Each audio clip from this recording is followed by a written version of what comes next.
الحقيقة إن عنوان المقطع هو عنوان مضلل، لأن السؤال اللي مفترض إن هو يتسأل بالفعل هو: لماذا لا تؤيد عبد الفتاح السيسي؟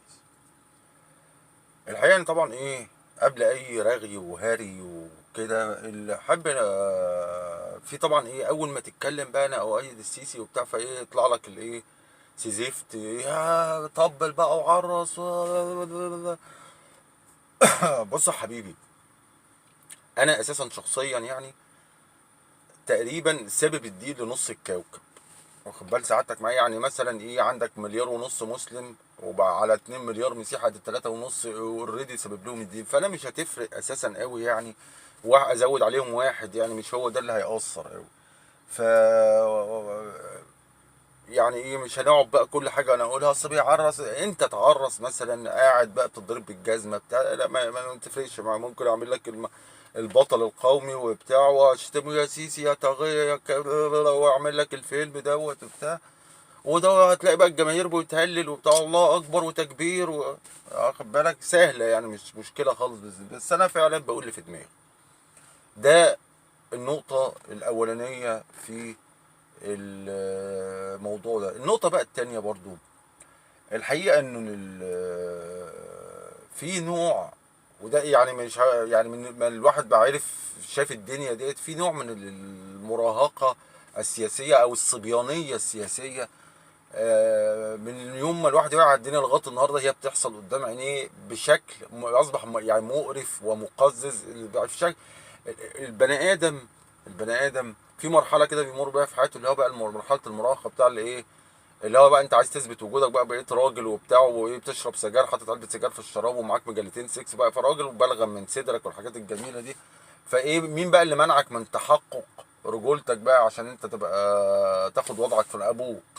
فايه الحل؟ ان هو اي حاجه ابوك يقول لك عليها يبقى غلط، لا بتاع رد فعل كده في هذه المرحله. طبعا الانسان بعد كده بيكبر ويتطور ويعرف انه كان عيل اهبل وبتاع وخلاص المرحله تعدي. والطريف ان كثير من الناس اللي معظم الناس على اعتقد مروا بهذه المرحله، ان هو لما بيكبر بقى هو نفسه بيتحول لنسخه من ابوه. كانك جبت ابوه حطيته على مكنه زيروكس كده، وتروح مطلع لك نسخه من نفس الافكار ونفس الخرا اللي كان في ابوه، هو بيبقى نسخه منه، وكأن شيئا لم يحدث فتلاقي بقى ناس مرحله بقى والتمرد وبتاع، مثلا دلوقتي بقى يقول لك انا عايز اطلع حج فايه ده في حياه الفرد، لا في كجماعه. في كده في مصر. وطبعا المنطقه الموبوءه اللي احنا عايشين فيها دي كلها هي بهذا الشكل، بتعيش حاله من المراهقه والصبيانيه السياسيه، وتكتشف جايز يكون ليها بقى تاثيرات في الماضي البعيد، لان دول اساسا فكره الدوله دي فكره لسه ما اختمرتش في ذهنهم، وما مرت بيه هذه المنطقه. هي اساسا كل دول كان اسمهم رعيه، وفي واحد اسمه ولي الامر بيطلع في دين ابوهم، هم ما لهمش اي لازمه في الحياه. وطبعا ده بيخلق نوع من انواع اللي احنا تفهيم ملناش اي لازمه، فلما نقعد مع بعض بقى لازم نعمل ابطال وبتاع ونبعبع وننتقد الحكومه والنظام وفاسدين ومؤامره وصهيونيه وبتاع. من وجهه نظر الناس اللي عايشه في دور بقى الابطال المعارضه والمش عارف ايه، هي لسه عايشين في المرحله دي. انا عشان ابقى واد اثبت وجودي وضغط لازم اشتم في النظام، لازم. واعمل تجربه بسيطه كده، اقعد على القهوه، ابتدي انك انت ساعتك اتكلم بقى، اشتم في نظام الحكم والسيس الطاغيه وده العسكر وده البلد في ده، واقعد هرتل، هتلاقي حاله اعجاب غير مسبوق. والجماهير اللي قاعده في القهوه دي كلها هتشيلك على الاعناق بقى ويهتفوا وراك وكده، وتقود الثوره القادمه. تعالى بقى تاني يوم مثلا قول اي حاجه ايجابيه، مثلا قول ما لا يختلف عليها اثنين غير الخوالات البانه دول. السيسي والله تعامل بشكل جيد جدا مثلا مع مشكله الكهرباء. حقيقه الناس كهرباء كنا بنعيش في عصور الظلام وكده، فالسيسي اتصرف وخلال سياسات معينه وفي وقت قصير يكاد يكون اعجازي، اللي هو عرف يتعامل مع الموقف اتظبطت الكهرباء. وقول مثلا السيسي فعلا انجز في موضوع الكهرباء وكده. تعال اتفرج بقى على اللي هيحصل لك. اه بتعرص لسيسي لانك انت وتطبل له لانك وتشتغل لك في الازرق. ده هي دي بقى الايه. هو ما فيش اي نظره موضوعيه، ما فيش اي حاجه. هو لازم عشان تبقى ذكر وراجل ونضال وكده لازم تشتم في الحكومه.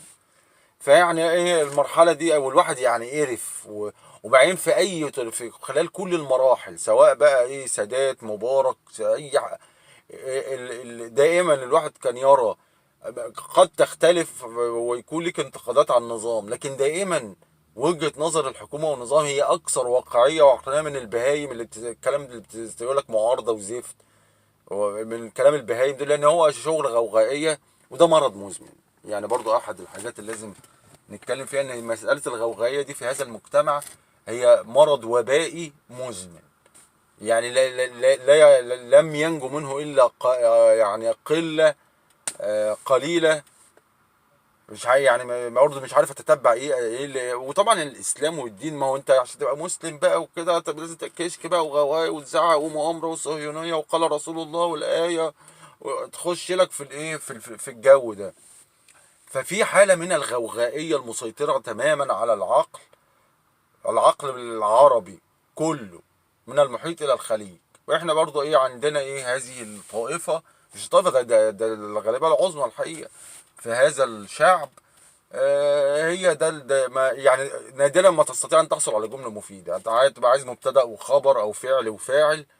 مش هقول لك بقى تتطور بقى من مفعول به والحاجات الجميله، لا بس كده الحاجات الاساسيه لا صعب يعني مش هتحصل على الكلام ده.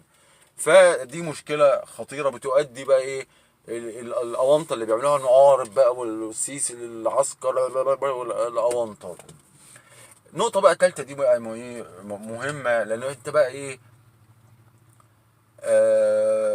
طبعا العباقرة بقى اللي بيعارضوا النظام والسيسي وقاتل والحاجات الجميلة دي. ماشي انت انسان طبعا عقلك السياسي واعي ومدرك وفاهم كل حاجة وبتاع، وانا انسان ايه انا حمار وغبي ومش فاهم اي حاجة، اوكي. بس انا مفيش حاجة، مفيش مادة في القانون بتمنع انك انت تكون غبي او حمار. يعني عادي كحقك كمواطن بالدستور والقانون انك انت تبقى غبي وحمار، مفيش ده مفيش تجريم لهذا الامر. فانا كانسان غبي وحمار بايد السيسي، اوكي. وانا ما بقولكش كده يعني مثلا بستأذن من سعادتك ان انا بايد السيسي ده، لا ده يعني ايه وانا موجود شئت ام ابيت. فانت بس ايه انا لانك انت طبعا عبقري وكده عارف ان انا حمار وكده، بس ايه اعرف ان الناس اللي بتأيد السيسي دي موجوده، واخد بال سعادتك، وما بتستأذنش منك مثلا والنبي نبقى موجودين، لا احنا موجودين شئت ام ابيت. ده تالت نقطه. فحاول تتعامل مع الواقع ده، يعني ما ت- ايه ما ت- ما ت- يعني يعني ما تحاولش تجاوزه يعني، واخد بال سعادتك معايا، وهيفضل موجود على فكرة مش هيتغير يعني. واللي بيزيدوا اكتر غوغائية سعادتك على فكرة برضه. يعني السيسي بسبب غوغائيتك تحول من رئيس ممكن تنتقده الى شبه اله دلوقتي في مصر، الاله السيسي. وكويس هو ده مطلوب برضه في المرحلة دي. المهم دي تالت نقطة. رابع بقى نقطة الحب يعني الحقيقة ايه، قد يبدو الامر في بعض الامور الشخصيه، لكن هي بالفعل ارى انها بالفعل مهمه ويجب ايه طرحها، لانك تعرف برضو الايه التجربه الانسانيه اللي قدامك جت منين وليه انا بتكلم كده. وهي تجربه يعني ايه اعتقد انها جديره بالاهتمام والالتفات. التجربه الانسانيه لسعادتي ده بدات منذ سن مبكره جدا. يعني ايه انا واحد من الناس طبعا. انت بايه بتتولد انت طبعا جئت لا اعلم من اين ولكني اتيت، والحاجات الجميله بعد كده بتبتدي تعرف بقى ازاي تدريجيا كده انت ايه جيت ازاي وكده. فبرضه ايه بتبتدي تتعرف على ايه الاسره اللي انت اتيت فيها. ده بقى الاب ودي الام وبتاع وكده والحاجات الجميله دي كده. طب يا عم انت عم الحاج وبتاع، من ضمن يعني الحاجات اللي بتحب تتعرف عليها في هذا اللقاء التاريخي انك انت الراجل اللي انت بيقول لك انا ابوك ده، طب الراجل ده بيشتغل ايه. فطبعا برضو انت يعني بدأت تدرك ان في وظائف معينة معروفة، مدرس محامي ضابط مش عارف دكتور مهندس الكلام ده كله واحد بينزح مجاري. فاللي هو ايه دي الوظائف اللي انت عارفها. ف تكتشف ان هو بيقول لك وظيفه انت اساسا مش عارف تلم، مش عارف ايه دي، يعني تعمل بيها ايه دي، ايه وضعها ازاي، ليه انت يا عم انت بتشتغل ايه. ف اللي هو نظام في الاتحاد الاشتراكي. دي كان اول مره ايه بتسمع هذه العباره، ان ايه ابوك في الاتحاد الاشتراكي. فطبعا انت لا فاهم اتحاد بلا اشتراكي بلا زفت، هو ايه يعني ايه اتحاد واشتراكي انت مش في ايه، بس هو دي فاي حد بيسالك برضو ايه، ايه يا بابا بيشتغل ايه في الاتحاد الاشتراكي. وعلى فكره الكلمه دي كان ليها وقع معين في هذا العصر، يعني ده بقى وخلي بالك ايه كمان ايه ده في عصر ما بعد وفاه عبد الناصر وفي بدايه السادات، اللي هو بابا يا حبيبي بتاع بابا بيشتغل في الاتحاد الاشتراكي بوسه وبتاع حبيبي وبتاع كده، يعني كان برضو كان في ايه حاجه كده تحسها يعني. المهم المهم طبعا انت لا فاهم ولا وايه بقى دي ليه، يعني ايه برضه الاتحاد الاشتراكي ده انا حضرت منه ايه طراطيش كده، اللي هو في الاواخر قبل ما السادات يفض الليله وبتاع، وبقى منابر وبقى احزاب، وبعد كده كله نط ورا بتوع الاتحاد الاشتراكي كله نط من الاتحاد الاشتراكي للمنابر، وبعدين نطوا من المنابر احزاب، حزب وطني، التعريصه اللي احنا عارفينها دي كلنا. تمام يعني. طيب ماشي، اتحاد اشتراكي اتحاد اشتراكي بس ايه، اتفضت الليله بقى وايه مفيش اتحاد اشتراكي وخلصت الليله دي ايه بعد ما السادات بقى عمل الايه احزاب والايه الحوار الهابط اللي عمل. اوكي، ففي نفس اللحظه دي بقى بدا ايه طوفان كله بقى ايه بيشتم في عبد الناصر. دي كانت الموضه من ايه، من اتجاهات متعدده يعني. عثمان احمد عثمان بقى ينزل صفحات من تجربتي، يقول لك هكذا انحنى راس الطاغيه. والتاني المعرس التاني اللي اسمه الغزالي القذائف الحق يقول لك عبد الناصر كان عامل مؤامره على الاسلام. ومعرس تالت عبد اللطيف البغدادي يقول لك الصامتون يتكلمون. وطبعا معرسين خولات البنا اللي هو كل طبعا اي حاجه كانوا بيحطوا العصا في طزنه وبتاع، ده برضو الاساسي يعني، تفهمش كيف هم الموضوع ده. المهم كله بقى ايه وفتح النار على ايه على عبد الناصر. طبعا بأثر راجع بتكتشف ان كل الفيلم ده كان ايه بيعاز غالبا من ايه رئيس المؤمن، عشان ايه هو كان حاسس ان يعني ايه هو مش عمره ما هيبقى رئيس قوي وكده لما ايه يحطم الصنم اللي اسمه عبد الناصر ده، لازم الاول يكسره بقى عشان هو ايه ياخد وضعه كده.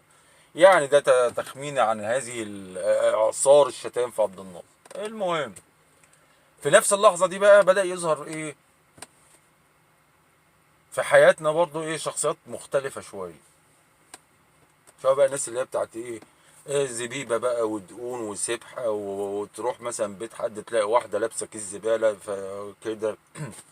كان الموضوع ده لسه مش منتشر يعني، كان حاجه اللي هو الناس بتتفرج عليها ممكن تصورها بكاميرا مثلا وبتاع، لان حاجه مذهله يعني، في واحده لابسه كيس زباله في الشارع وبتاع. فكان ده فبدات الشخصيات دي إيه تشوف شخصيات بهذا النوع، ويعرف ابوك برضه. وبعدين انت ادركت ان في تعارض ضخم بين الاتحاد الاشتراكي والعالم البهايم دي، فازاي الجدع ده ايه شغال بروحين يعني ولا ايه مش فاهم. المهم طبعا ايه فتم فتح التحقيق مع المتهم، إيه تعالى يا عم انت اتحاد اشتراكي وتحالف قوى الشعب العامله وقرفنا وبتاع، ايه البهايم دول، ايه علاقتك بالبهايم دي. فطبعا بمواجهه المتهم في التحقيق انهار واعترف. ايه يا عم ده، قال لك بصراحه، ودي كانت دي بقى يعني ده فعلا فيلم هوليودي محتاج يعني ايه مخرج عالمي ناخد بيه الاوسكار يعني. ايه يا عم علاقتك بالبهايم دول، قال لك ما اصل انا بصراحه كنت اخوي. ده انت يعني لو بقى انت ايه اكتشفت ان ابوك ده رأفت الهجام مش راجل، راجل كل العصور. اه اللي هو يعني ايه طبعا اتحاد اشتراكي وتحالف قوى الشعب العامل وعبد الناصر، وبعدين هوب طق اصل انا كنت اخوان. فطبعا ايه يعني اللي هو اول حاجه هتيجي في ذهنك ابوك راجل منافق، يعني ايه الجبل ايه اللي لم الشمع المغربي اساسا.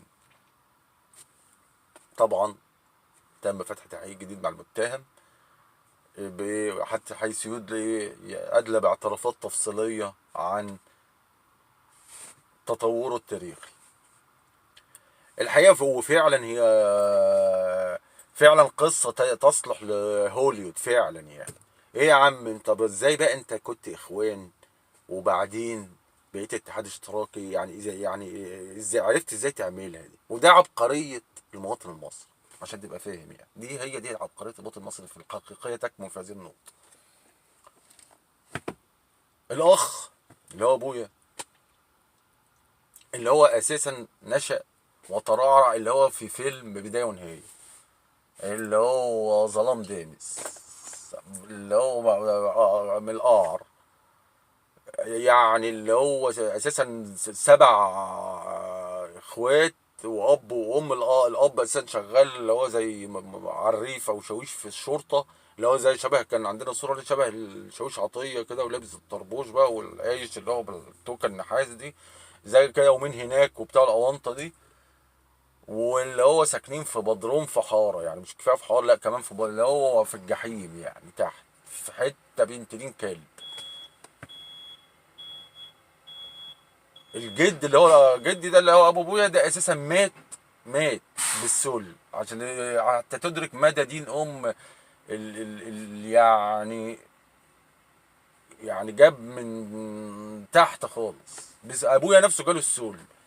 لولا ان هو اساسا كان قال لك، كان ساعات يقعد، لولا ان هم اخترعوا الستريبتومايسين وكان اتحجز في القصر يعني بقى، وبيكح دم وبتاع، جابوا له ده على الجبل الستريبتومايسين، فلح فيه وايه، ونفد من القصه.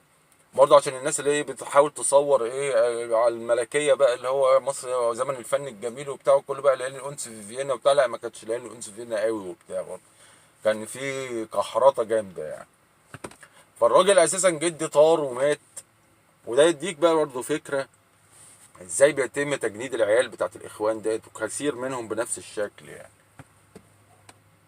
فايه ابويا الكبير بتاعهم، تخيل بقى انت المشهد، ابوك مات وقدامك معاك ست عيال وامهم، وانت ما دخل منعدم ومطالب تصرف عليهم.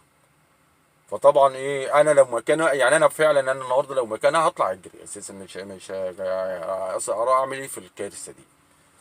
فايه الراجل الحقيقه برضه ايه اثبت صلابه وشجاعه، اللي هو ده كان عيل في ثانوي اساسا برضه، عشان ايه برضه تشوف الناس كانت بتعمل ايه يعني. كان في مدرسه التوفيقيه بالمناسبه، اللي انا بعد كده برضه كنت فيه. anyway، راح دور على شغل. راح بقى اشتغل ايه؟ اشتغل تمرجي او ممرض في مستوصف. المستوصف بتاع مين؟ بتاع خوالات البنا. وطبعا اساسا هو في عرض اي حاجه، هو شغل وخلاص. فطبعا بقى مستوصف وخوالات البنا وتربات تاتو والاسره، ويلا نقرا قران، وحبك في الله يا اخي، هتبوسها في الله يا حبيبي وبتاع، والاونطه بتاعت خوالات البنا دي. هو طبعا زايد في الزيطه، عيل اساسا وزايد في الزيطه ومحتاج. فايه ماشي شغال هو، بس ايه، نقفش اي عمله عشان نتعامل مع المصيبه دي. وبقى ايه يعني مشي، بس ايه مشي ايه يعني، ايه مش بقى اللي هو تنظيمات، اللي هو زايط واسره ونقرا قران وبتاع وايه وشغل برضه وكده، بس ايه مفيش اي حاجه يعني ايه كبير يعني. ما بيشتركش بقى في تنظيمات والتنظيم الخاص وبتاع ما فيش كلام من ده يعني. وعيل يعني في اعتباره عيل. وايه ودارت الايام بهذا الايه، مضت الايام الى بهذا الشكل. وهوب وطق وخلص ودخل كلية ومش عارف ايه والاونطة، الى ان هبت العاصفة. امتى بقى هبت العاصفة؟ يعني خالات البنا بقى لما بيفتحوا صدرهم وبتاع بيطلع دين ابوهم في الاخر. هبت عاصفة 54. انا ابويا كان حاضر في ايه، في هذه العاصفة. هو لان هو اساسا هو عدى من الايه تحت المقصله. ليه بقى؟ هو كان زي ما بقول زايد في الزيطه ومالوش دعوه باي بافلام هابطه من الايه بقى التنظيمات والاونطه بتاعتهم دي. مش اسره وقران وبلا ازرق وبتاع وخلاص ايه. بس طبعا وراه مصيبه، فاللي هو عدى. الراجل عدى من المقصله لم يمسسه سوء فيها. كثير بقى من اللي كان يعرفهم يعني، ابويا ده كان ممكن يبقى بس المرشد بتاع الاخوان لو كان كمل بقى من المصايب اللي يعرفها. ومنهم الناس بقوا نجوم في عالم الزفت الخولات البنا دول. ده ايه في السجن بقى، واللي هرب واللي راح في 60 داهية وبتاع، وهو ايه يعني ايه ما لم يمسسه الضر في هذه الكارثة. وهو التاني يا عبد الناصر لم فعلا لموهم في يوم، لموهم في يوم، ومضت الحياة. طبعا هتقول لي ايه، طب وايه اللي بقى ايه، انا برضو ايه ما سألت المتهم ما تقلقش. طب ماشي، انت كان ده كان قصة الاخوان معاك والفيلم الهابط ده اللي انت عملته وبتاع، ايه بقى اللي هدفك ناحية الاتحاد الاشتراكي؟ يعني على الاقل خليك بقى على جنب وخلاص.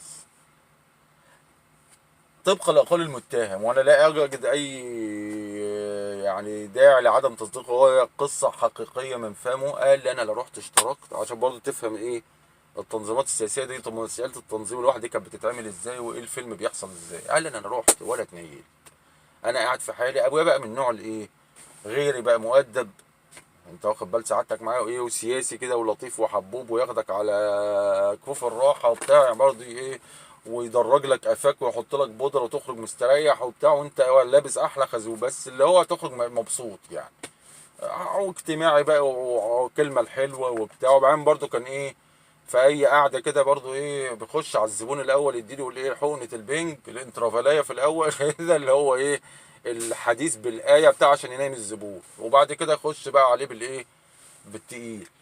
فكان ايه يعني بيحظى بايه بشعبيه شويه في الايه في المنطقه. فبيقول لي انا قاعد في بيتنا في امان الله، ماليش دعوه لا بحد ولا اعرف حد، يعني احزاب اتحاد بقى زفت بتاع. قال لي لا، انا باتنين جم خبطوا عليا. هو حتى دايما يقول لك اساسا ان هو امك اللي فتحت لهم، وجيت قالت لي في اتنين جرابيع اتنين جرابيع بره ما ندخلهمش لان هيوسخوا السجاده بالشباشب اللي هم لابسينها دي. فالمهم طبعا ابويا كراجل حبوب وبتاع راح ايه طنش كلامهم وراح مدخله. خش انت وهو مين طلعوا مين بقى الاتنين دول؟ الاتنين دول اعضاء في الاتحاد الاشتراكي، والاتنين بعد كده اصبحوا نجوم بقى بايه، بيناضلوا من اجل الجماهير وعرق الغلابه والحاجات الجميله دي كلها، وبقوا اعضاء في مجلس الشعب ايام السادات وايام مبارك، وما اعرفش راحوا في انهي داهيه، وكاسماء لامعه يعني من بتوع مجلس الشعب دول. المهم دخل هذه الاثنين الجرابيع دول، كانوا لسه ساعتها قطاقيط صغنططه، جرابيع صغنططين كده. خلاصة الحوار يعني احنا دلوقتي من الاتحاد الاشتراكي حضرتك وبتاع، اهلا وسهلا بتاع ترابتة ترابتة تي. قال لك من الاخر كده احنا في الاتحاد الاشتراكي بنقسم الناس لثلاث اصناف. الصنف الاولاني اللي هو الصنف المؤيد للثوره، وده تمام يعني مفيش اي مشكله الحمد لله وبتاع، انت كده ايه حلو يعني. الصنف التاني ده بيتم تصنيفه ان هو معادي للثوره. عشان بس برضو تبقى فاهم، معادي للثوره في هذا الوقت معناه انك انت الاول هتعمل انترفيو مع فرج. طبعا عارفين شخصيه فرج العظيمه دي لا يعني اخوات خوالات البنا استنزفوا طاقته الحقيقه، لكن الراجل لازم نكرمه. فرج، تعمل انترفيو مع فرج، وبعد ما تخلص الانترفيو بقى تخش على ايه، مدرسه ايه ورا الشمس الاعداديه للبنات، يعني تقضي بقى فيها تكمل فيها تعليم. كان وضع ده الاساس يعني بتاع ايه اعداء الثوره. وفي طائفه ثالثه اسمها طائفه المحايد. فطبعا الراجل قال لك طب بص يا جدعان، انا ورايا بقى مسؤوليات وكده يعني ايه انا محايد، يعني عندي مشاكل وكده، فانا محايد. قال له اه لا مفيش مشكله، محايد ده ما فيهوش اي مشكله وبتاع، بس هو في مشكله صغيره في محايد، ان انت لو فضلت محايد مده طويله ما ممكن واحد يزرك تقرير ولا بتاع، كان بقى دي عصر التقارير، تنتقل من خانه المحايد لخانه معادل الثوره، فبرضه تضطر انك انت تعمل انترفيو مع فرج، وبعد ايه تنتقل بعدها الانترفيو لما تنجح فيه باذن الله، تنتقل بقى لايه مدرسه برضه ورا الشمس الاعداديه للبنات، تكمل بقى فيها الكورسات بتاعتك وكده. فطبعا ايه يعني تخيل السيناريو ده في هذا العصر، اللي هو لا يا عم انا ايه، انا مع الثوره قلبا وقالبا.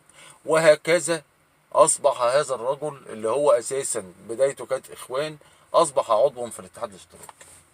وما بقاش بقى عضو، مش مجرد يعني من الاول بقى ايه عضو بس، ايه اللي حصل بقى بعد كده، ده عضو بلس ان هو اصبح عمله داخل الجهاز الاداري للاتحاد الاشتراكي، يعني عضو وموظف في الاتحاد الاشتراكي في نفس الوقت، ومركز عمله اللي هو المركز اللي هو بعد كده بقى الايه الحزب الوطني اللي ايه قام بحرق صور الكل عشان ثورة الكل العظيمة اللي احنا ايه كلنا عايشنا احداث. هو ده كان ده بقى بيروح يمضي حضور وانصراف هناك، ده مقر عمل. ورحت انا على فكرة، بس انا كنت لا عيل بشورت يعني ساعتها وبتاع، برضه فاكر انا ايه تفاصيل شوية كده. حضرت احتفال مثلا الاتحاد الاشتراكي باين كان في سنة 74 الاحتفال مش عارف بذكرى اكتوبر. وفاكر ان انا شفت الجمصي ساعتها في الاحتفال يعني ايه، بس ايه طراطيش يعني مش ايه ما كنتش برضو ايه في كامل وعي، كنت ضارب بانجو برضو ساعتها. المهم، فاصبح هو ايه عضو في دين الاتحاد الاشتراكي ويعمل داخل الاتحاد الاشتراكي. خلال بقى فترة الستينات دي بقى كلها لغاية لما خلص فيلم الاتحاد الاشتراكي ده، كان هو بقى في دين هذا الجهاز اللي هو الحزب الاوحد اللي اسمه الاتحاد الاشتراكي. وطبعا ايه في حاجات انا شفتها حتى ساعتها لما شفتها انا ما فهمتهاش، يعني مش فاهم هو ايه اللي بيحصل. بس بعد كده بقى ايه تم برضو التحقيق مع المتهم باثر راجع، هو ساعه لما حصل كذا او قلت كذا او مش عارف ايه هو كان ايه، فبقى ابتدي بقى برضه هو بيشرح باثر راجع ده كذا وكذا وكذا وكذا. المهم وده نتطرق ليه برضه. والفهم يعني برضه فكره الاتحاد الاشتراكي دي حاجتين برضه يعني انا مره ده حاجه لا انساها يعني. طبعا ايه راح بقى المدرسه وبتاع زايد في الزيطه وبتاع باين في اولى ابتدائي، وكان عبد الناصر مات اساسا يعني بقى له كذا سنه يعني 3 4 سنين ميت. وانا بقى زايد في الزيطه المهم سمعت هزوجه جميله من العيال ايه بيقول مطلعها: عبد الناصر جاي على الارض المزروعه، عبد الناصر جاي وفطيزه زعزوعه وبا وطاير. انا بقى وايه عجبتني يعني اللحن عجبني والكلمات الحقيقه مؤثره ده يعني هي اثرت في مشاعري من جوه. فاللي هو طايح بقى ورا وفي الشوارع والميادين وبتاع ايه عمال انشد هذه الهزوجه. وطبعا الجماهير بقى خلفي وبتاع. المهم دخلت بيتنا برضه عمال ايه الهزوجه برضه شغال انا عجباني. المهم ايه برضه قدام ابويا ايه عبد الناصر جايه وعمال اديها في الهزوجه، وده الراجل اللي هو اصيب بحاله من الذعر. بقول لك عبد الناصر ميت مثلا بقى له 3 سنين. انا كنت بقى ايه انا ايه طبعا تتخيل انت ان هو ايه حاله الذعر دي بقى الواد البريء الطفل البريء ده بقى ايه اتعلم الالفاظ البذيئه ديت وبتاع وايه مستقبله ضاع. وكان لا ما كانش ده السبب. حاله الذعر اللي انت فيه ايه راح بقى جايب قال لي بص اللي بتقوله ده ما اسمعكش تاني بتقوله ابدا. ايه يا عم الحاج الاغنيه جميله والاهزوجه ما شاء الله. وقال لي بص الاهزوجه اللي انت عمال تهرتل بيها دي يعني لو حد سمعك بتقول احنا كلنا كده ممكن نروح ايه ورا الشمس الاعداديه للبنات برضه. فاللي هو ما حذاري. فاكتشفت ان القضيه كلها كانت حتى بعد ما مات عبد الناصر كان في حاله هلع وذعر في البلد في جو هذا الايه الاتحاد الاشتراكي والبلا الازرق ده. ده مثلا ايه مثال كده على اللي كان بيحصل. المثال التاني بما ان هو كان ايضا ده في قصص وحكاوي يعني ان هو كان في الاتحاد الاشتراكي. فجاء برضه تعليقا يعني برضه ده باثر راجع بقى بيتذكر ايام الاتحاد الاشتراكي وبتاع. والمناسبه بعد ما خلص فيلم الاتحاد الاشتراكي والنط كل الاتحاد الاشتراكي ده نط بعد كده الاحزاب ونطوا في الحزب الوطني نفس يعني واخد بال سعادتك معاه. هو من ساعه قصه الاحزاب ما انتهت قطعت علاقته تماما باي فعل بالاونطه دي كلها. واللي هو ايه قضى الباقيه من عمره كمواطن ملوش دعوه باي افلام هابطه وبرضه ايه الاخوان بتاعه اصدقاء الزمن البعيد وبتاع اه حبايب وكل حاجه. بس ايه برضه مثلا ما راحش بقى ربى دقن وزبيبه وسبحه ولا برضه فضل زي ما هو. وكان برضه ليه رأي يعني في القصه لان فتره الاتحاد الاشتراكي دي زي ما تقول في يعني ايه فتحت مداركه يعني ايه اداره دوله ويعني ايه اللي بيحصل. وان الناس دي اساسا شويه شعارات وبيتكلموا هم وهيودونا في 60 داهيه. المهم من ضمن القصص يعني برضه لفهم طبيعه هذا التنظيم السياسي كان بيقول لك الناس في مصر تحولت الكل بيكتب تقرير في بعض. يعني انت اتخانقت مع حد مثلا على اي شيء ركنه عربيه حبل غسيل بينقط عليه فتروح ما ايه ورقه وقلم بقى ايه ان ده منضم لتنظيم يا اما كان الحاجتين يا اخوانجي يا شيوعي كده برضو ايه فرج انترفيو بعد كده ايه ورا الشمس الاعداديه البنيه. فبيبقى بقى كل ده بيوصل فين الاتحاد الاشتراكي نفسه. بيقول لك انا كان عندي في المكتب اللي هو كل يوم ناس كاتبه تقرير في بعض. الطريف بقى في الامر ان اعضاء الاتحاد الاشتراكي نفسهم كانوا بيكتبوا تقرير في بعض. يعني ايه يوزوا على بعض. وطبعا ايه لدرجه هو بيقول انا وصلت تقرير ناس انا اعرفها، يعني ناس شخصيا انا اعرفها كاتبين تقرير في اسرهم، هو عارفهم شخصيا مش مجرد ورقه بيقراها للناس دي، هو عارفها. وناس مع عروض كانوا بيجوا على الراس ويكتبوا تقارير في الاتحاد الاشتراكي، علشان الاتحاد الاشتراكي كان بقى الاتحاد الاشتراكي ده عامل زي ولايه الفقيه كده في ايران، انت ما تقدرش تنزل الانتخابات، لازم الاول الاتحاد الاشتراكي هو اللي يرشحك. ليه؟ تتاكد من ايمانك بالافكار الاشتراكيه وتحالف قوى الشعب العامل والحاجات الجميله دي.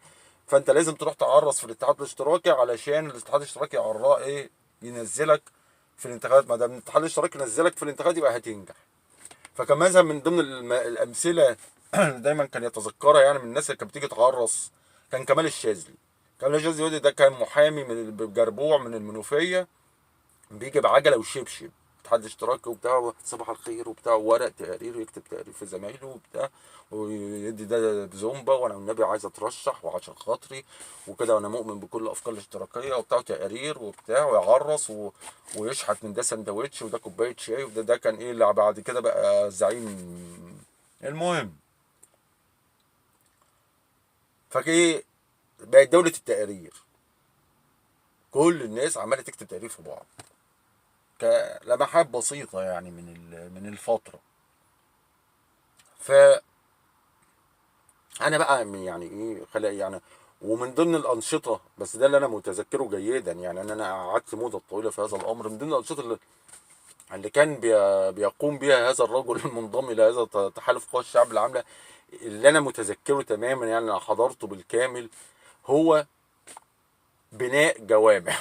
يعني فكر اشتراكي بقى وكده فنعمل نبني جوامع. انا بقى حضرت شخصيا يعني بقى ايه جوامع كانت على الارض مفيش حاجه، وهو بيروح ومش عارف المقاول ده جايب عودين عرقين خشب وده جايب شكارتين اسمنت وهنعمل هنا ونقسم هنا مش عارف ايه وقاعد بقى جايبين كراسي وقاعدين على طوب وبتاع على الارض. اقول لك بالاسم الجماعه دول حضرتهم على الارض وشفتهم هما بيتبنوا طوبه طوبه كده ايه قدامي. وانا طبعا برضو زي الفزيطه وعمال العب، بس بقى ايه الناس اللي كانت ليها حاجه بقى في الاتحاد الاشتراكي ولا زفت مسيح كانوا بقى يقولوا بقى في الايه في الاماكن دي بقى ايه مش عارف ده عايز يحول ابنه من ايه ده مراتي ضربتني مش عارف بايه ده مطلق مراته قصص الوهميه. حضرت انا وحضرت الشيوخ وهي بتبوس الايادي، خلي بالك يعني من النقطه دي والنبي وبتاع وايه عايز ابقى خطيب وطب والنبي خطبه مش عارف ايه طب تعالى تنيل كده وحضرت الشيوخ وهم بيعرسوا، وحضرت الشيوخ وهم بيقولوا انا حضرت شيخ وقف والكلام ده من السادات يعني وقف خطبه جمعه كان هو اللي ابويا ده اللي جايبه بعد ما بس الايادي، وراح طالع بقى وفاتح بقى على الرابع والطاغية وهلك والمجاري فتحت عليه والحمد لله وربنا رزقنا بالرئيس المؤمن وبتاع. اتجاب في المكتب اتمسح بكرامة أم الأرض. لا يا حبيبي احنا جايين في جامع عايز تقول كلمتين حلوين، الناس أساسا اللي قاعدين دول شوية بهايم وعقلهم على قدهم، عايز تقول رؤساء سياسات نيلوا روحوا في حزب روحوا في 60 داهية وايه وأثر على ايه الكلام ده ما يحصلش تاني يعني. حضرت انا شفت بعينيا وهم طب اللي هو ناقص كانوا يقولوا الخطبة الجاية هعمل عبد الناصر نصف إله يعني. حضرت شفت هما بيبوسوا الايادي ما تقلقش. فانا شفت حضرت بقى ايه اقول لك انا اسماء الجوامع بالظبط. في جامع حته كده في شبرا اسمها المتنزه، وحته اسمها الورشه كده حته بينهم كده في جامع اسمه عمر بن عبد العزيز ده انا حضرته على الارض. أنا كنا بروح كل يوم جمعه بقى انا رايح العب اساسا بس بشوف بقى ايه واعضاء مجلس الشعب دول بقى اللي هو العيال الجرابيع دي بقى ايه بقوا اعضاء مجلس الشعب بقى وبرضه بس بيجوا برضه ايه عايزين يترشحوا تاني الاونطه يعني فكان بييجوا يعملوا الاقشاط الاونطه دي في. والجامع التاني في جامع حته اسمها اغخام في شبرا جامع اسمه عقبه بن نافع على الارض برضه. ده على الارض وحضرته الشيوخ وبتاع وطب تعالى حفظ الواد اللي هو انا حفظ الواد قران في البيت. كان انا كنت بيجي لي شيخ بيجي لنا شيخ بقى في البيت يحفظ اعوذ بالله وبتاع شيخ زفت. حضرت انا القصص دي انا حضرتها يعني. فطبعا برضو ايه انا مش جاي من فراغ يعني مش مثلا بقى هرتلك انا شفت شفت الناس اللي هي بتاعت الجماهير والعرب ويقفوا في مجلس الشعب كل واحد. انا كنت تقعد بقى بعد كده، كان جلسات مجلس الشعب دي بتتذاع في التلفزيون. انت شايف عارف ان ده الحيوان اللي قدامك ده، انت شفته وانت طفل، شفته وهو بيعرس، مش عايز اقول الاسماء يعني، شفت ده وهو بيعرس وبيبوس الايادي وبيكسس عشان يترشح وعشان مش عارف، وشفت وبياخد رشاوي. انا برضه موقف عشان تفهم الجو وايه اللي بيحصل. انا ابويا ما بيشربش سجاير نهائيا. مره برضه، وكان عبد الله يعني، كان عبد الناصر مات، كل ما اتذكر انه بعد ما عبد الناصر مات. أنا عبد الناصر لا اتذكره اساسا. حصلت ازمه سجاير، ازمه سجاير طاحنه. لا كده ايه، نعمل كده؟ لا، طبعا عندك اقتراحتين ان احنا نعمل كده برضه كويس مش وحش. وخلال ازمه السجاير الطاحنه دي بيتنا اتملى خراطيش سجاير. يعني في ازمه سجاير في البلد واحنا البيت اساسا بقى مليء، وابويا ما بيشربش سجاير اساسا.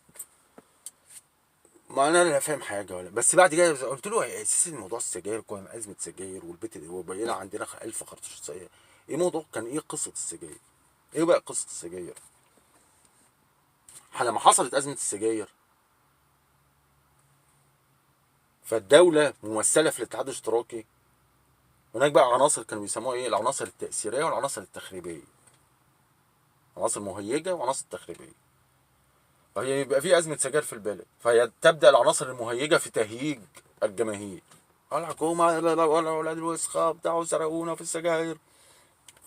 وممكن ايه فجاه تلاقي ايه مظاهره هنا في مصنع ومظاهره هنا في 60 داهيه وبتاع والجماهير وبتاع.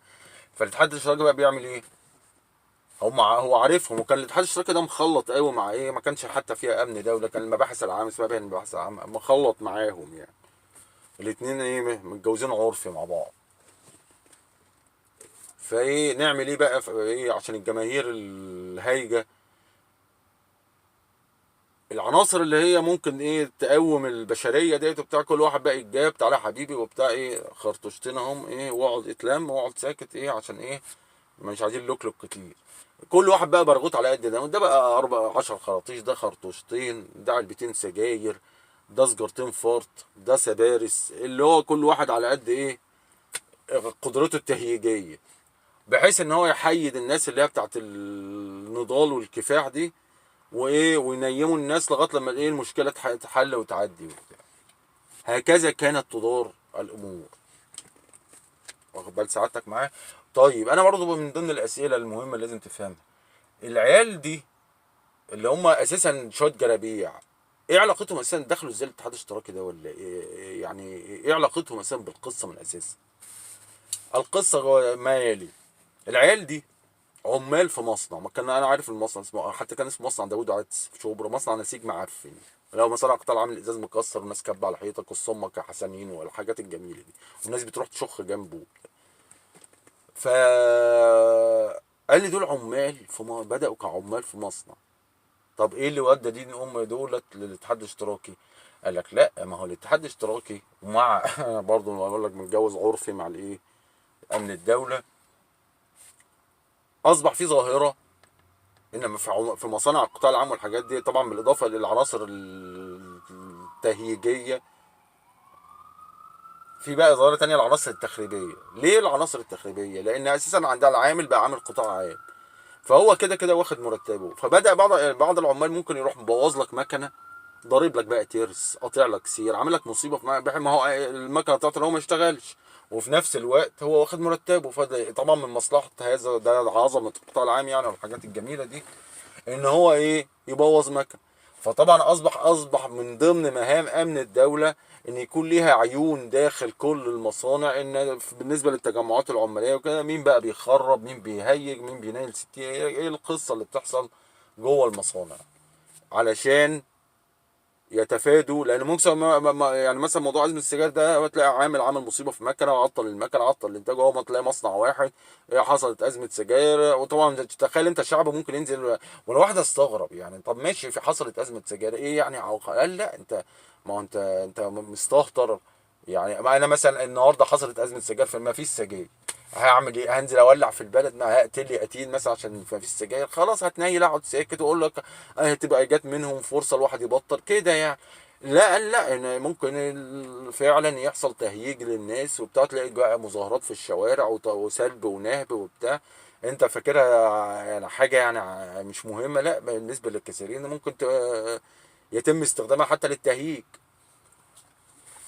فالعمال دولت، امن الدوله ده بيبقى ليه عيون داخل المصانع، العصافير بتوع امن الدوله. مين بقى العصافير دي؟ هات العصفوره بتاعت امن الدوله دي ويجي برضه ايه، تجي لنا معانا ايه الحلو الحبوب ده ايه، يجي معانا في الاتحاد الاشتراكي برضه ايه، برضه ممكن يعمل له مصلحه سريعه هنا، يقفش عمله في مصلحه تسليك مصلحه يعني ايه، ناخده تحت جناحنا.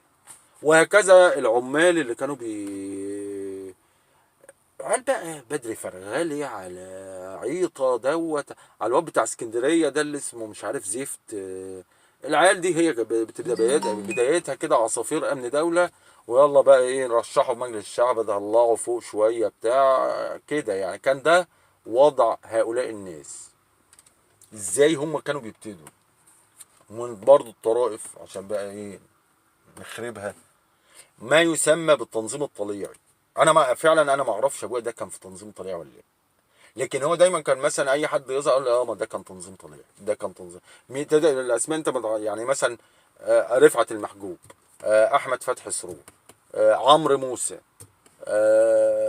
اي اسم من طبعا كمال زفت الشاذلي والاونطه دي، كل ده بقى تنظيم طليعي. وكان مش فاكر محافظ القاهره ساعتها في الستينات ده كان حاجه زايد باين، واحده كانت وزيره الشؤون الاجتماعيه برضه حكمت، مش عارف مش فاكر الاسماء ايه، كانت الاسماء بتتردد كتير يعني في الاتحاد الاشتراكي. دي هذا ايه تنظيم طليعي. قال يعني بقى عبد الناصر بقى ايه اكتشف ان ايه، ان الاتحاد الاشتراكي ده ايه سبوبه للناس، ان طبعا هو مشترك بقى في، ما اعرفش كان عدد الاعضاء كام، بس كل الشعب عايز يبقى اتحاد اشتراكي. ليه؟ مش لا اي ايمان باي دين اشتراكيه، كل قضيه ايه عشان مثلا لو اتمسكت في الاسم تطلع بقى كده يعني، كان ده الوضع. فاكتشف الناس بقى عملتها سبوبه وبتاع. طب ايه الحل؟ قال يعني بقى هيجيب بقى خلاصه الاشتراكيين بقى يعمل بيهم التنظيم الطليعي بقى الذي يقود كفاح القوى الشعب العامله. طبعا ايه جاب اوسع يا ولاد الدين الوسخه، خلاصه ولاد الدين الوسخ بقى تنظيم طليعي خربت اكتر. فايه ده يعني في حكاوي يعني. حضرت انتخابات الورق بالصناديق، حضرت وانا طفل كده، شفت المشهد يعني عارف وطبعا الناس دي بقى اللي هي بقى اللي كانوا جرابيع في عمال في مصنع وبقى عصافير امن دوله وبقى اعضاء مجلس الشعب، ده خطب حماسيه بقى ويكسروا الامه، ولاد وسخ، ولاد وسخ، ومناضل بقى ويساري واوعى وجماهير كل الأونط. شفت انا كل طفل كده بيشوف الأونط دي، المسرحيه دي بتحصل قدامه. وده يعني وليه نروح بعيد؟ ليه نروح بعيد؟ ليه عندنا مناضل اليوم يعني حاجة حديثة بقى، المناضل اليساري المعروف خالد يوسف. ده مناضل بيناضل من أجل الجماهير وعرق الغلابة ومصر الرباعية وكل الحاجات العظيمة اللي هو بينادي بيها دي.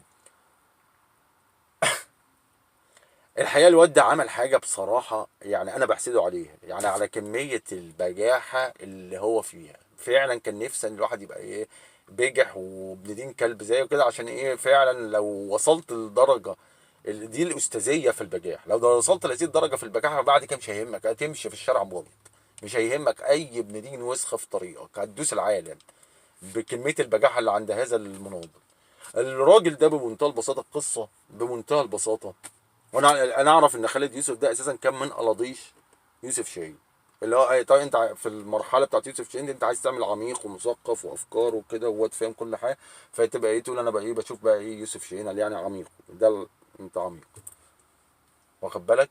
ما هو بقى من قلاضيش برضو ايه يوسف شاهين ونوع يعني برضو لانه كان عميق.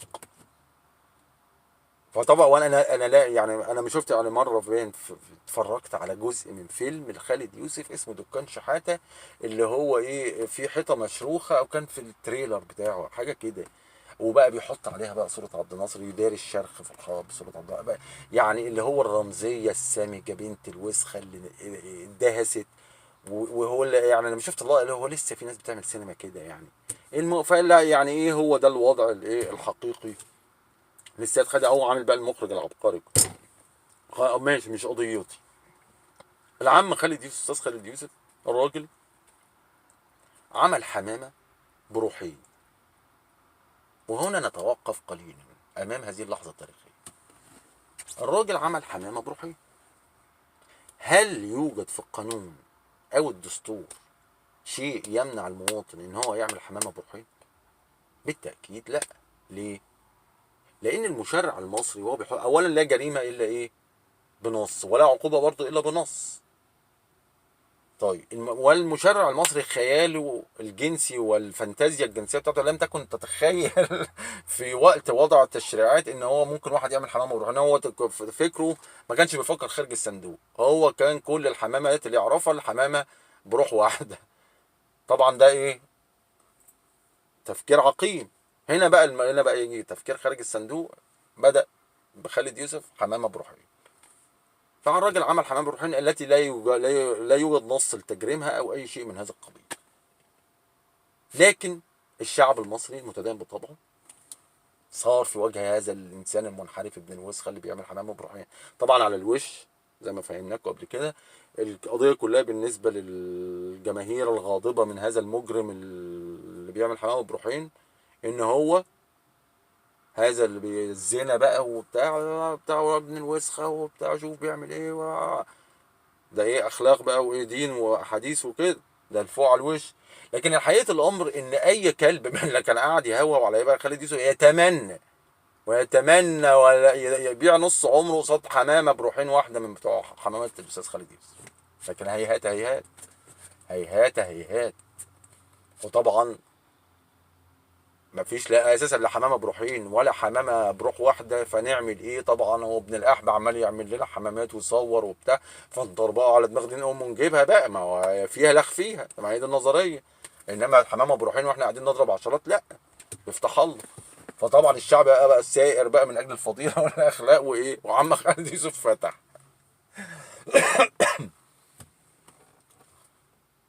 فانا يعني انا قعدت اضحك على اشاهد الموقف وعمال اضحك يعني. بس عمال اقول طب الواد ده يطلع منها ازاي؟ يعني ايه دلوقتي يعني طبعا شرف لكل انسان يعمل حمام بروحين، ده حاجه يجب برضو نحطه جنب العمالقه المصريين. علي ونيس ملك سكس السيارات.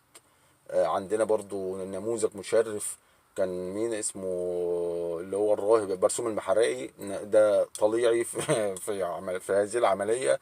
يعني نتحط جنب هذه النماذج الوطنيه اللي تبقى قدوه للاجيال القادمه. برضه يتحط بقى جنبهم خالد يوسف، يعني نموذج مشرف الحقيقه نفخر بيه امام الامم.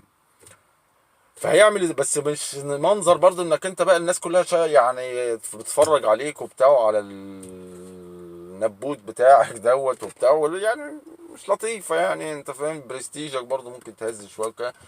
رغم ان انا يعني ممكن برضو انسان يعني انت يعني بعمل حمامه بروحانيه يا جماعه، يعني مش اي حد يستطيع يعني، مش اي كلام يعني. الحمامات المروح واحده دي راحت عليها خلاص، بقت موضه قديمه. دلوقتي اقل حمامه بتتعمل في السوق حمامه بروحين وبثلاثه، خلينا واقعيين. المهم، طب هيعمل ايه في التصرف في المصيبه دي ازاي؟ فانا قلت هم ثلاث حلول في عامه يعني. لما ما فيش داعي لما تعمل اي مصيبه ما تروحش لاي شركه علاقات او تعالى انا اقول لك تطلع منها ازاي. المصايب الخفيفه ليها حل. ايه بقى؟ يا اما حاجه من اتنين، يا اما تاخد الموضوع بالكوميديا هي مق وبتاع وتهرج وبتاع، وممكن تهرج على نفسك عشان تطرمخ على الموضوع وبتاع وايه، والموضوع يعدي وايه يعني الواد دمك خفيف وبتاع وايه بس في الموضوع ده بالذات ما ينفع، لان الشعب هايج، ده الشعب اساسا يعني لو شاف خالد يوسف هينيكو يعني مش لاي سبب، لا السبب اللي قلته لك اساسا ان هو قاعد خالد يوسف بيعمل حمام بروحين والتاني عم بيضرب عشرات، فاللي هو نطلع دين امه بقى، فياتيك كمان تهرج على فاللي هو يعني ناقصاك، هي ناقصاك. فايه طبعا ايه انك تهرج وتعمل تاخد الموضوع كوميديا وده مش هينفع. ودي بقى ايه يعني دخلك بقى ايات وزنا والاحاديث والشغل ده. طيب ايه الحل التاني برضه لما برضه ده الكلام ده لما تكون العمليه بسيطه وبتاع؟ الحل التاني انك انت تعمل مجنون. او بقى تزعق ولا دي الكلب ومحدش عندي حاجه هطلع دين ابوك لو فكر راجل ده الاونطه تلغوش على الموضوع تهت اللي قدامك وبتاع، وهي لا نظريه ايه، خدوهم بالصوت لا يغلبوك.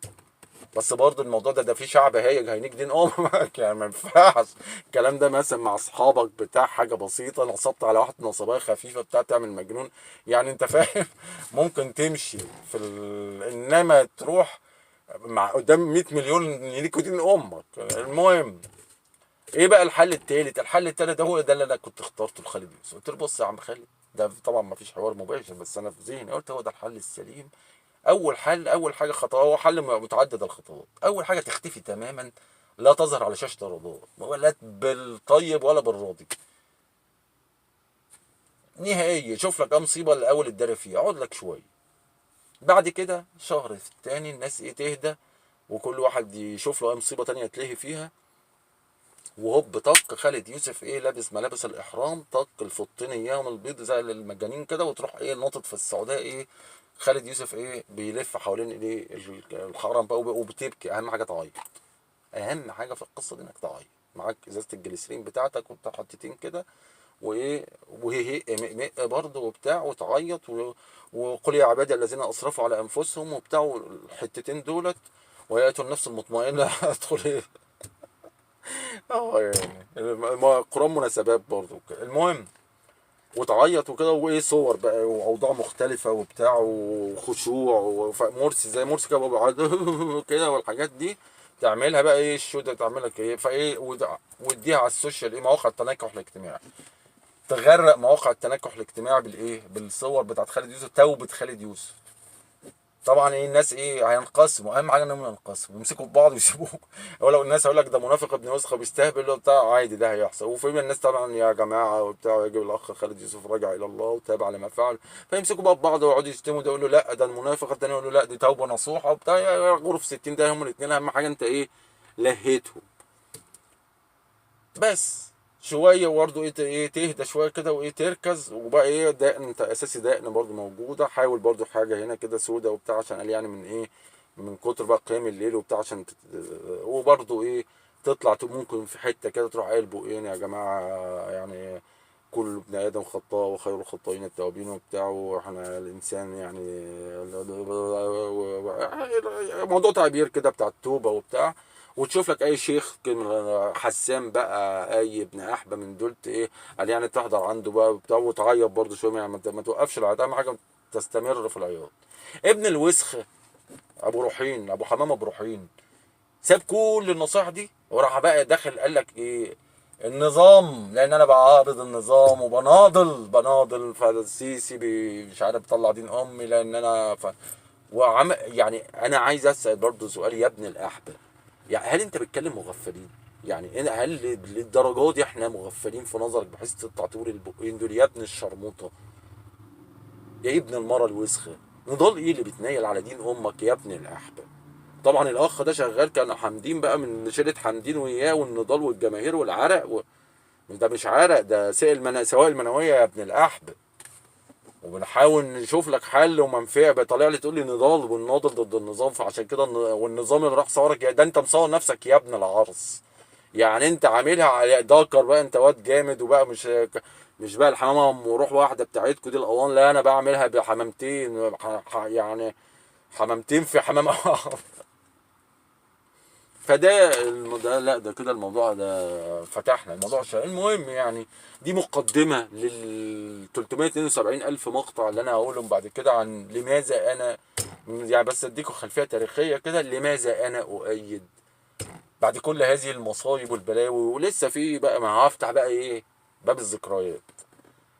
لماذا انا اؤيد اليوم عبد الفتاح السيسي حفظه الله هذا الطاغيه الحبيب الى قلبي، ونشوف امتى هنقدر نسجل بقية ال 372 ألف مقطع القادمين بإذن الله. والسلام عليكم ورحمة الله وبركاته.